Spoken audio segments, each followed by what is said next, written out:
Next example ਹੈਗੀ ਹੈ determine graphically minimum value of the objective function subject to ਦਾ constraints. ਇਹ ਤੁਹਾਡਾ ਓਬਜੈਕਟਿਵ ਫੰਕਸ਼ਨ ਹੈ z is equal to -50x + 20y। Constraints ਸਾਡੇ ਹੈਗੇ ਨੇ 2x - y greater than or equal to -5 3x + y greater than or equal to 3 2x - 3y less than or equal to 12 xy greater than equal to 0। ਇਹਨੂੰ ਅਸੀਂ ਹੁਣ ਜਿਹੜਾ ਹੈਗਾ ਆ graphically minimise ਕਰਨਾ ਹੈਗਾ। ਠੀਕ ਹੈ, ਸਭ ਤੋਂ ਪਹਿਲਾਂ ਉਹੀ ਕੰਮ, ਪਹਿਲਾਂ ਫਸਟ ਵਾਲੀ ਇਕੁਏਸ਼ਨ ਲਵਾਂਗੇ 2x - y greater than equal to -5। ਪਹਿਲਾਂ ਅਸੀਂ ਇਹਦਾ ਗ੍ਰਾਫ ਬਣਾਵਾਂਗੇ, ਇਹਨੂੰ ਇਕੁਅਲ ਟੂ ਲੈ ਕੇ। ਗ੍ਰਾਫ ਲਈ ਸਾਨੂੰ ਟੇਬਲ ਚਾਹੀਦਾ ਹੋਏਗਾ।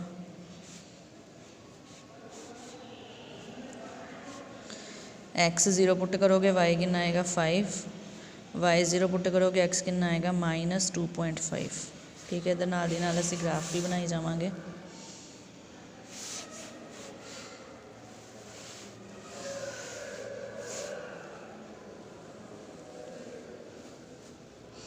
One, 2, 3, 4, 5, 6, 7, 8, 9 1, 2, 3, 4, 5, 6, 7, 8, 9 तक है।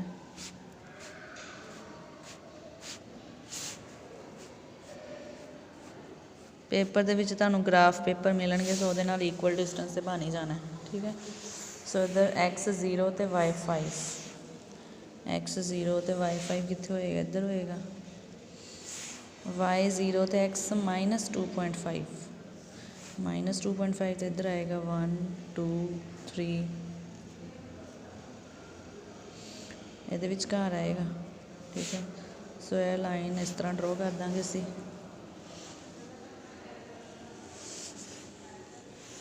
ਵੈਰੀਫਿਕੇਸ਼ਨ ਲਈ ਫਿਰ 0 0 ਪੁੱਟ ਕਰਾਂਗੇ, ਇੱਥੇ ਵੈਰੀਫਿਕੇਸ਼ਨ ਕਰ ਲੈਂਦੇ ਹਾਂ।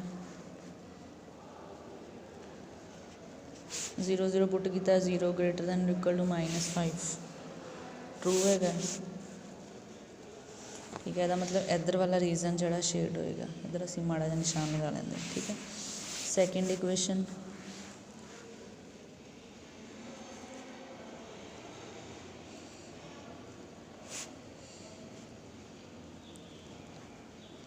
ਟੇਬਲ ਬਣਾਵਾਂਗੇ।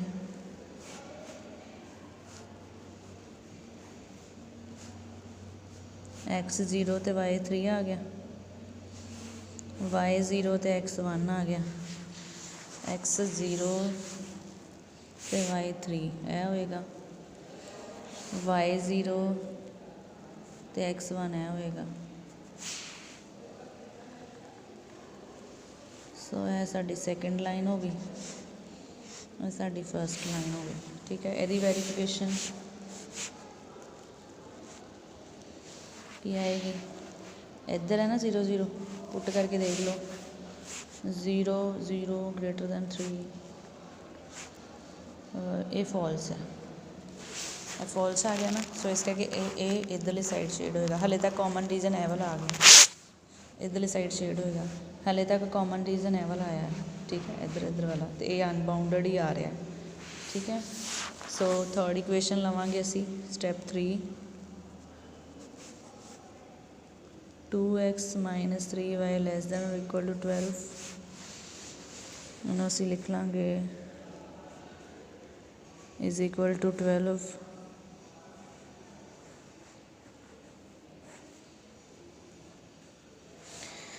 x 0 ਤੇ y ਕਿੰਨਾ ਆਏਗਾ -4, y 0 ਤੇ x ਕਿੰਨਾ ਆਏਗਾ 6। ਠੀਕ ਹੈ ਜੀ, x 0 ਤੇ y -4, x 0 ਤੇ y -4 ਨੀਚੇ ਆ ਜਾਏਗਾ। 1 2 3 4 ਇਹ ਹੋਏਗਾ। ਠੀਕ ਹੈ ਜੀ, ਅਤੇ ਨੈਕਸਟ x 6 ਤੇ y 0, x 6 ਆ ਰਿਹਾ ਅਤੇ y ਇੱਥੇ 0 ਹੋਣਾ। ਇਹ ਆ ਗਈ ਤੁਹਾਡੀ ਥਰਡ ਲਾਈਨ। ਇਹਦਾ ਰੀਜ਼ਨ ਦੇਖ ਲੈਂਦੇ ਹਾਂ ਕਿ ਇੱਧਰ ਹੋਣਾ ਕਿ ਇੱਧਰ ਹੋਣਾ। ਠੀਕ ਹੈ, ਇੱਧਰਲੀ ਸਾਈਡ ਤੋਂ ਅਸੀਂ 0 ਪੁੱਟ ਕਰਕੇ ਦੇਖਦੇ ਹਾਂ, ਇੱਧਰਲੀ ਸਾਈਡ ਹੀ ਆ ਰਿਹਾ ਨਾ ਇਹਦੀ 0 0। ਸੋ ਵੈਰੀਫਿਕੇਸ਼ਨ 0 0 ਪੁੱਟ ਕੀਤਾ, ਕੀ ਆਏਗਾ 0 - 0 0 ਲੈਸ ਦੈਨ 12, ਇਹ ਟਰੂ ਆ ਗਿਆ। ਇਹਦਾ ਮਤਲਬ ਇੱਧਰਲੀ ਸਾਈਡ ਸ਼ੇਡ ਹੋਣੀ ਹੈ ਉੱਪਰ ਵਾਲੀ ਸਾਈਡ। ਤੇ ਸਾਰਿਆਂ ਦਾ ਕਾਮਨ ਹਿੱਸਾ ਕੀ ਆ ਗਿਆ ਇਹ ਵਾਲਾ। ਇੱਕ ਚੀਜ਼ ਹੋਰ ਧਿਆਨ ਰੱਖਣੀ ਹੈ ਕਿ ਇਹ 'ਚ X Y greater than equal to 0 ਪਏ ਹੋਏ। ਸੋ ਅਸੀਂ ਇਹ ਨੈਗੇਟਿਵ ਵਾਲਾ ਪਾਰਟ ਨਹੀਂ ਲੈਣਾ। ਬੇਸ਼ੱਕ ਅਸੀਂ ਇੱਧਰ ਵਾਲਾ ਹਿੱਸਾ ਲੈਣਾ, ਪਰ ਆਹ ਚੀਜ਼ ਨੈਗੇਟਿਵ ਆ ਨਾ, ਆਹ ਨਹੀਂ ਲੈਣੀ ਅਸੀਂ, ਸਿਰਫ ਉੱਪਰ ਲਵਾਂਗੇ। ਠੀਕ ਹੈ, ਇੱਧਰੋਂ ਆ ਵੀ ਨਹੀਂ ਲੈਣਾ ਅਸੀਂ, ਸਿਰਫ ਇੰਨਾ ਲਵਾਂਗੇ ਵਾਈ ਵਾਲੀ ਸਾਈਡ ਤੋਂ, ਸਿਰਫ ਇੰਨਾ। ਇੱਥੇ ਨੀਚੇ ਨਹੀਂ ਜਾਣਾ ਅਸੀਂ। ਠੀਕ ਹੈ ਜੀ, ਉੱਪਰ ਵਾਲਾ ਸਾਰਾ। ਇਹ ਕੀ ਆ ਗਿਆ, ਫਿਜ਼ੀਬਲ ਰੀਜਨ ਤੁਹਾਡਾ ਅਨਬਾਊਂਡਡ ਆ ਗਿਆ। ਫਿਜ਼ੀਬਲ ਰੀਜਨ ਅਨਬਾਊਂਡਡ ਹੋ ਗਿਆ। ਅਨਬਾਊਂਡਡ ਹੋ ਗਿਆ ਤੇ ਇਹਦੇ ਅਸੀਂ ਜਿਹੜੇ ਕੋਰਨਰ ਪੁਆਇੰਟਸ ਕੀ ਹੈ ਸਾਡੇ, ਇਹ A B C ਤੇ D। ਸੋ ਇਹਦਾ ਅਸੀਂ ਟੇਬਲ ਬਣਾ ਲਾਂਗੇ ਪਹਿਲਾਂ। ਤੇ ਅਸੀਂ ਉਹੀ ਕੋਰਨਰ ਪੁਆਇੰਟਸ ਵਾਲਾ ਟੇਬਲ ਬਣਾ ਲਾਂਗੇ। ਟੇਬਲ ਦੇ ਵਿੱਚ ਕੀ ਆਏਗਾ, Z ਇਜ਼ ਇਕੁਅਲ ਟੂ ਕਿੰਨਾ ਹੈ ਸਾਡੇ ਕੋਲ, -50x + 20y, -50x + 20y। ਇੱਧਰ ਅਸੀਂ ਪੁਆਇੰਟਸ ਲਿਖ ਲਾਂਗੇ। ਇਹ ਪੁਆਇੰਟਸ ਨੇ ਸਾਡੇ, ਕਿਹੜੇ ਪੁਆਇੰਟਸ ਹੈ। A ਕਿੰਨਾ ਹੈਗਾ ਸੀਗਾ,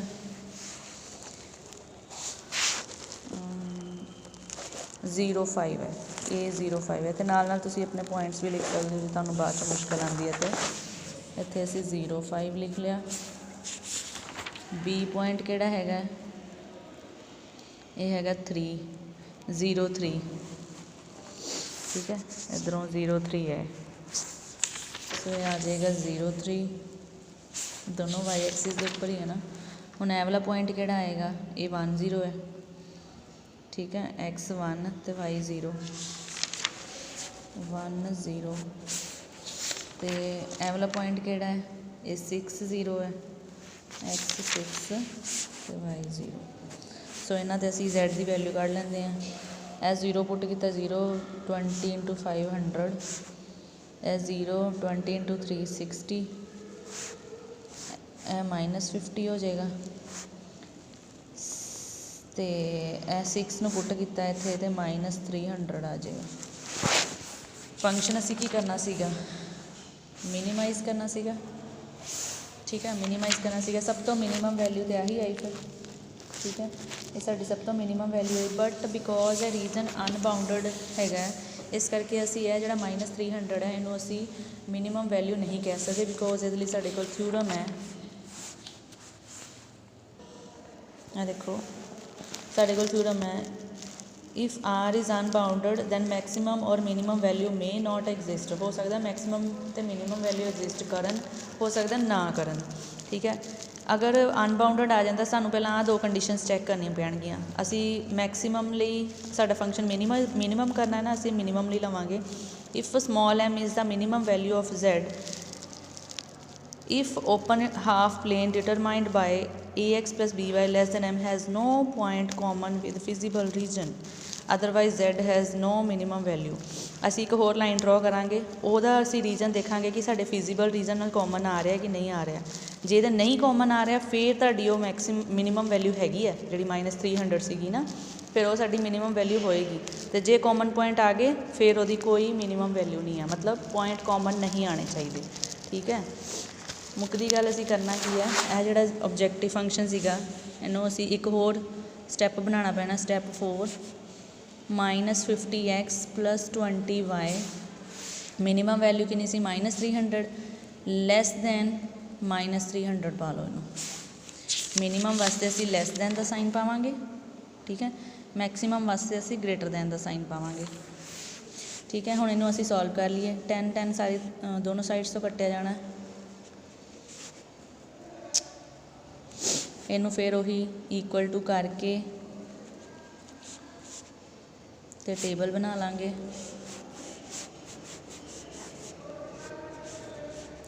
x 0 ਪੁੱਟ ਕੀਤਾ ਅਤੇ y ਕਿੰਨਾ ਆਇਆ 15, y 0 ਪੁੱਟ ਕੀਤਾ ਅਤੇ x ਕਿੰਨਾ ਆਇਆ -6। ਠੀਕ ਹੈ, x 0 ਅਤੇ y -15, -15 ਹੋਰ ਉੱਪਰ ਜਾਏਗਾ।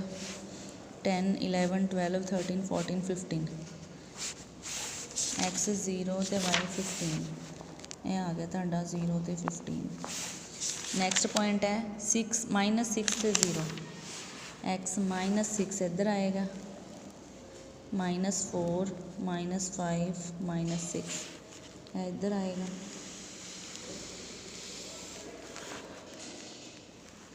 ठीक है, हुण इहदी वेरीफिकेशन हुण चैक करना है कि इधरला रीजन है कि उधरला रीजन है। ठीक है,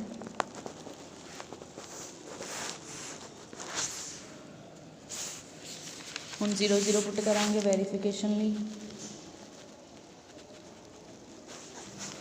0 + 0 < 300 -0 < -300 ये तो फॉल्स आ गया।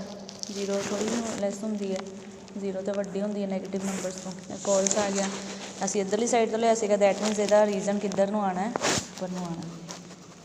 नाले डॉटेड लाइन आनी है। ठीक है, ये लाइन डॉटेड आनी है क्योंकि असी इक्वल टू का साइन नहीं ना लिया। तो तुसी 6+1 च पढ़िया होना ना 6th चैप्टर च कि अगर इक्वेशन दे विच लैस दैन और इक्वल टू होवे फिर डार्क लाइन आती है। जे कल्ला लैस दैन होवे, जिस तरह इत्थे असी कल्ला लैस दैन लिया है तो इसलिए इत्थे डॉटेड लाइन आएगी। सो तुसी ये भी नहीं कह सकते कि लाइन वाले पॉइंट्स भी इहदे नाल कॉमन है, इहदे नाल कोई कॉमन पॉइंट्स नहीं आ रहा। साडा फिजिबल रीजन सीगा सारा पॉजिटिव साइड, यह साडा जिहड़ी असी हुण लाइन ड्रॉ की उहदा रीजन पिछले नूं आ रहा, कोई कॉमन पॉइंट्स नहीं आ रहे। सो दैट मीनस कि जिहड़ी तुसी -300 लई सीगी ना वैल्यू, वो वाकई च ही मैक्सीमम मिनीमम वैल्यू है। हुण तुसी कनक्लूड कर सकते हो कि वाकई ही इहदी मिनीमम वैल्यू। जे मान लो इहदे नाल कॉमन पॉइंट्स आई जी, यह वाला रीजन इधर आ जाता तो फिजिबल रीजन इस लाइन के पॉइंट्स कॉमन हो जाने सीगे। सो दैट मीनस कि असी उस केस कहांगे कि Z has no minimum value. ठीक है, यही वो कह रहे थे theorem, Z otherwise Z has no minimum value. जे तो 9 पॉइंट कॉमन आने, जे कोई पॉइंट कॉमन नहीं आएगा फिर असी कहांगे कि उन्होंने जी वैल्यू मिनीमम सीगी पहला कॉर्नर पॉइंट्स के विच, वो वाकई मिनीमम वैल्यू है।